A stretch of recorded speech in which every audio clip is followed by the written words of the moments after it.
Under the floodlights of the Charlotte Motor Speedway, the air smelled of gasoline, sweat, and something else. Something off. I should have felt it. I should have known.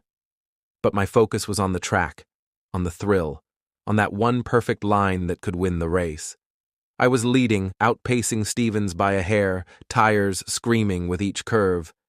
And then, without warning, it happened. The wheel locked. My right tire burst like a gunshot, sending me spinning out of control.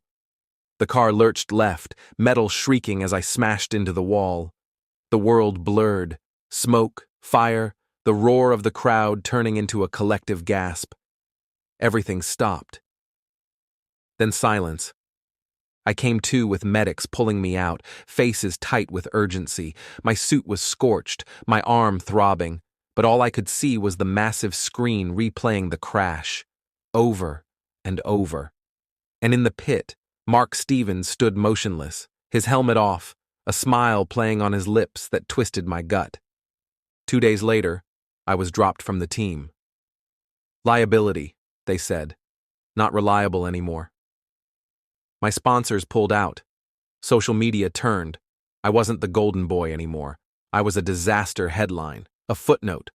I reviewed the footage until my eyes bled. The tire didn't just fail, it was cut, deliberate, clean. And someone knew how to do it without a trace, or so they thought. But I knew.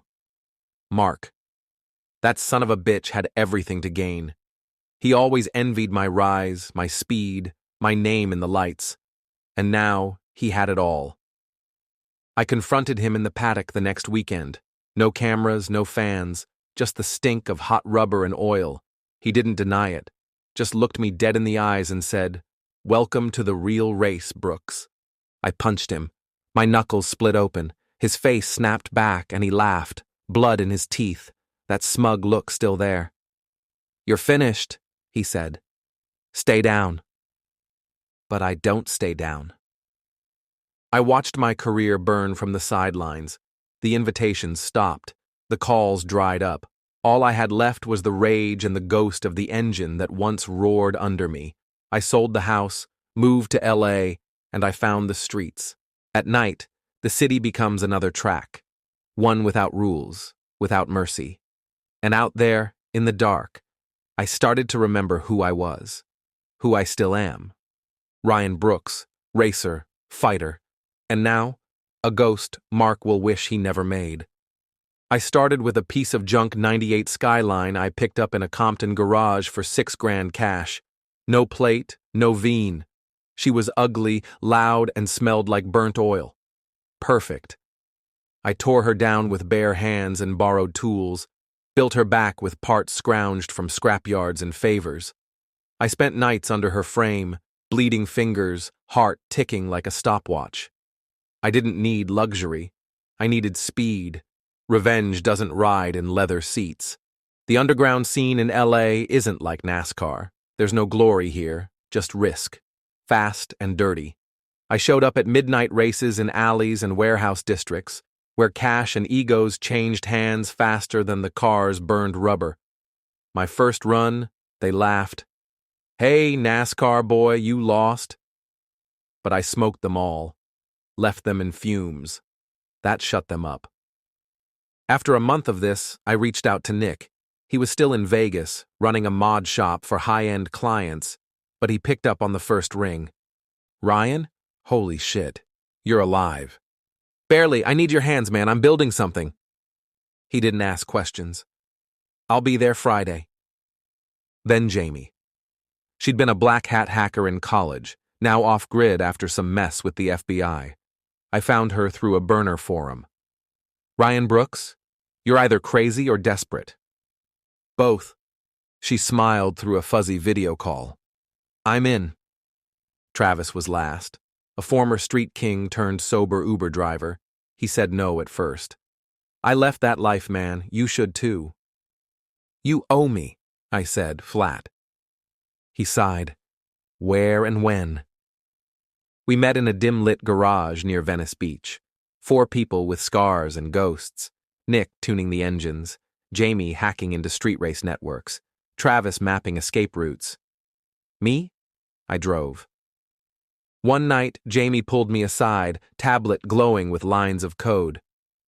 Mark's laundering through a shell crew, underground races, high stakes, high risk, they're untouchable.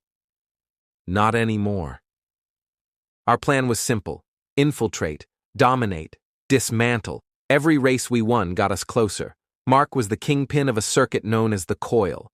Invitation only, million-dollar bets, run by sharks and ghosts. You don't enter the Coil, you earn your way in. So I did. By the third week, they knew my name. Brooks is back, they whispered. The ghost of NASCAR come to haunt the streets. I wasn't chasing glory anymore. I was building a storm. One turn, one race, one enemy at a time. Mark didn't see me coming. But he would. Soon. We got our shot at the Coil on a Tuesday. The invite came in the form of a coded text on Jamie's burner, a skull emoji, GPS coordinates, and the word "prove it." Travis read it over my shoulder and just muttered, "Shit's real now." The location was a closed-down industrial park on the outskirts of East LA, hidden behind rusted fences and fake "no trespassing" signs.